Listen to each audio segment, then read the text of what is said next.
বিসমিল্লাহির রহমানির রহিম। আসসালামু আলাইকুম। কেমন আছেন আপনারা সবাই? আশা করছি ভালো আছেন ও সুস্থ আছেন।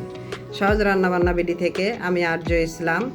আজকে আমি আপনাদের জন্য যে রেসিপিটি নিয়ে আসছি সেটি হলো একটি ডেজার্ট রেসিপি, ফ্রুট কাস্টার্ড। কিভাবে একটি পারফেক্ট ফ্রুট কাস্টার্ড অল্প সময়ে প্রায় 10 মিনিটের মধ্যে তৈরি করা যায়, আমি সেই রেসিপিটি আজকে করে দেখাবো।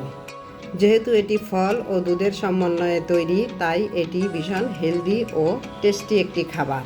এই ফ্রুট কাস্টার্ডে আজকে আমি একটি বাড়তি উপকরণ যোগ করব, যার জন্য এই কাস্টার্ডটি স্বাদের দিক দিয়ে হবে দ্বিগুণ। তো কথা না বাড়িয়ে চলুন শুরু করা যাক।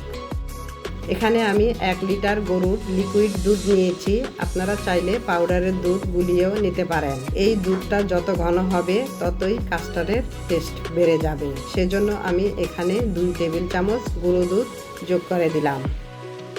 আরও দিয়ে দিলাম 5 টেবিল চামচ চিনি, 4 টেবিল চামচ কাস্টার্ড পাউডার, এটা দোকানের কেনা কাস্টার্ড পাউডার, সামান্য একটু লবণ। মিষ্টি খাবারে একটু লবণ দিলে মিষ্টিটা ব্যালেন্স হয়, আপনারা না চাইলে না দিতে পারেন।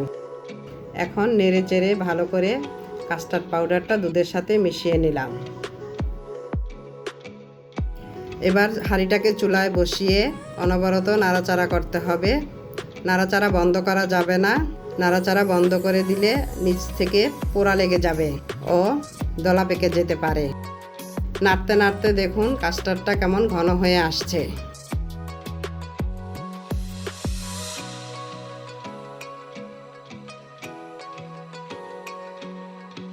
এরকম থকথকে একটা ঘন হয়ে আসলে এটাকে নামিয়ে নিতে হবে।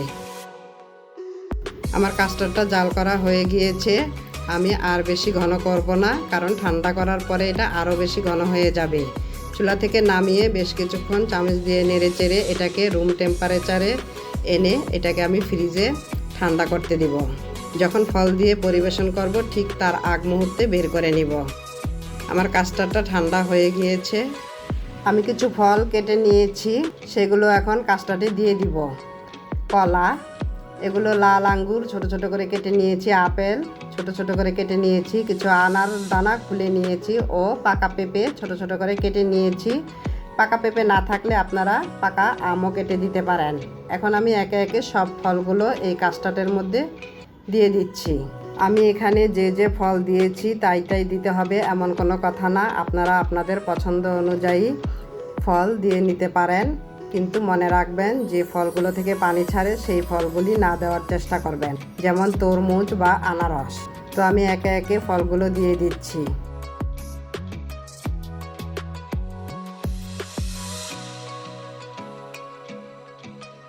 এখন এই ফলগুলোকে কাস্টার্ডের সাথে ভালো করে মিশিয়ে নিচ্ছি। আমি এই কাস্টার্ডটাকে আরও বেশি টেস্টি ও স্পেশাল করার জন্য যে একটি বাড়তি উপকরণ দিব বলেছিলাম, সেটি হচ্ছে 1 কাপ ভ্যানিলা আইসক্রিম।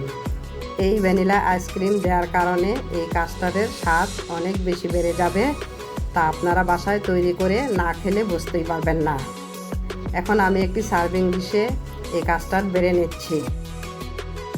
আমি কিছু কেটে রাখা ফল আগে থেকে তুলে রেখেছিলাম, সেগুলো দিয়ে আমি কাস্টার্ডটাকে ডেকোরেশন করে নিচ্ছি।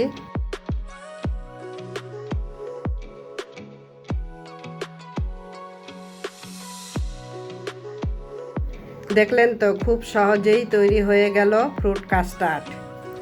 আশা করছি আজকের এই রেসিপিটি আপনাদের কাছে ভালো লেগেছে। যদি ভালো লেগে থাকে তাহলে আমার ভিডিওটিতে একটি লাইক দিয়ে দিবেন, শেয়ার করে দিবেন ও সাবস্ক্রাইব করে আমার পাশে থাকবেন এবং পাশে থাকা বেল বাটনটি ক্লিক করে দিবেন, যেন আমার নতুন ভিডিওর নোটিফিকেশন সবার আগে আপনার কাছে পৌঁছে যায়।